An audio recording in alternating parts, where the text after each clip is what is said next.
comment. In math, there are a lot of different connections that you can make. I'm just taking one specific example with one key question that has to do with the Kente cloth. And again, the purpose of having math in the curriculum and the purpose that students are kind of driven to, what they're trying to address in math, is just to look at the diversity of their learning skills and the diversity that comes from learning math and the different ways that you can interpret math and take it forward into life. Very similar to science, where we look at how math and life make connections and how it can be used later on in life. So we have a problem-solving approach to the Africentric instruction in math. So we're looking at planning, making the plan, and carrying out the plan, looking back at the solution. This is a very simple problem-solving strategy that we can use in order to address any problem, specifically this one in math. So we have a challenge. Imagine you are a Kente cloth weaver in Ghana. The people in your village have asked you to make a special cloth to send as a gift to President-elect Obama for his inauguration. You want to make this cloth that tells a story. How can you accomplish this important task?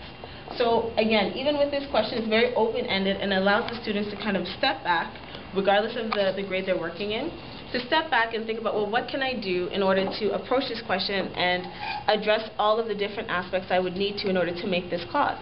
So I took apart the curriculum for math, and each curricular strand I've written down the overall expectations and the guiding questions we can use to address those expectations. So for number sense enumeration, we have to read and order and represent numbers, solve addition, subtraction, multiplication questions, and also investigate proportionality. Some of the guiding questions that would lead to those expectations are: how big is the cloth? How much thread is required for each strip? And even then we look at unique areas or unique quantities of measurement, unstandard, non-standard quantities of measurement, as mentioned in the curriculum. We see here is one word. It's called Akyea, and that's one word that means a little patterning block within the Kente cloth. So again, we're able to incorporate language in there. We're able to kind of understand the culture a little bit through the exploration of that language.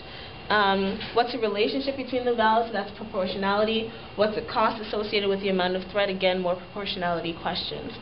In the measurement strand, we estimate, we measure, we compare, and we describe. So some guiding questions that would speak to that: estimate the size of the cloth, like look at how tall he is. How much cloth would you need for a person of his size?